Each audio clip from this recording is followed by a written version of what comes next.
Hi guys, Araya here today to talk to you about procrastination and things that stop you from doing what you want to do. I give a lot of people meditations to do that are 40 days. I give people rituals that are 7 days. I give even meditations that go as long as 120 days. And how do you stay committed to these things when it's hard to stay committed to even, let's say for some people, to exercising 3 days or 4 days a week, or it's committing to eating a certain way? How do we stay committed then to a 40-day meditation? So I started thinking about what it was that allows me to commit to those things, because everything I have you guys do, I do myself. That wouldn't be very cool if I tell you guys to do it, but I couldn't do it myself, right? So what helps me be able to commit is not, this is the only time I'm going to tell you to not be in the moment. I don't think about what I want in that moment. So for example, today I had to go home and do certain meditations and I felt like just relaxing and drinking a cup of coffee. But what caused me to be able to do the meditation was I think about it's the benefit that I'm going to get out of it for my long run. I think about that. I focus on that and I don't think about what do I want now? Because so much of the world is all about I want it now, I want it now. We want overnight success. We want to feel it today. And if we don't feel it today, well, then we'd rather just do what we're in the mood to do. So the first thing to do is not necessarily go in what you're in the mood to do. This is about commitment. I know there are moments when it's time to be in the flow, and there are moments when it's time to be committed to something.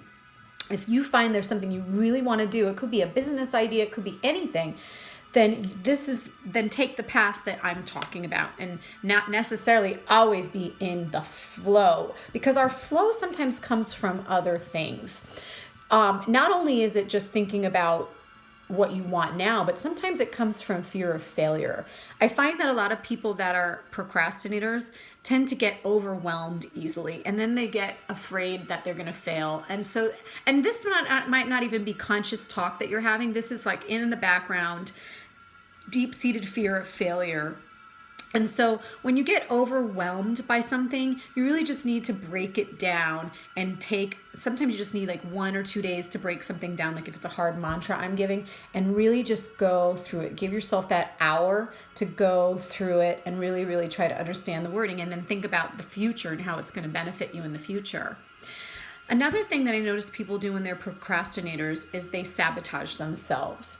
They tend to have a pattern of sabotage that is just getting in the way from doing what you want to do. And what I think the root of sabotage actually is the fear of happiness. I mean, it sounds crazy, but we're afraid sometimes to have an amazing life or to feel amazing. We get so used to feeling stuck or feeling down or not feeling enough or feeling like things are the way they are, that when things start to shift a little bit, it's actually a little scary, mostly to the egoic mind, but also to the conscious mind that is just like stability. So really it's about creating new routines and new stability that feels more fulfilling and uplifting. And the last thing that I notice people do that sabotage is that they don't believe what they're doing will make a difference. But you really can't find that out until you've put quite a bit of effort in, sometimes for a months or a year.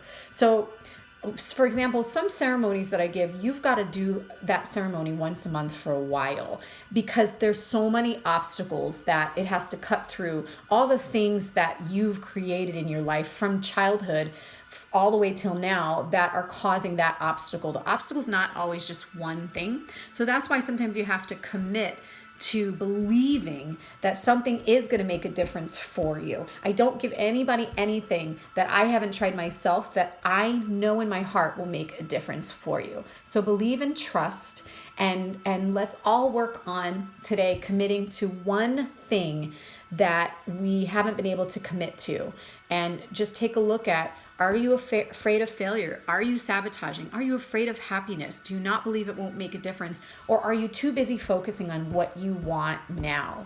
If those are the cases, then, take a moment to just ask those parts of yourself. You could even feel it. Where in your body do you feel sabotage? Where in your body do you feel fear of failure? And just breathe out those energies out of those areas of your body. And then imagine just the golden light coming in and starting to fill up all those spaces. You could even call in your future highest self of the light. So it's like your future self that's already done it all to come in and fully blend with you.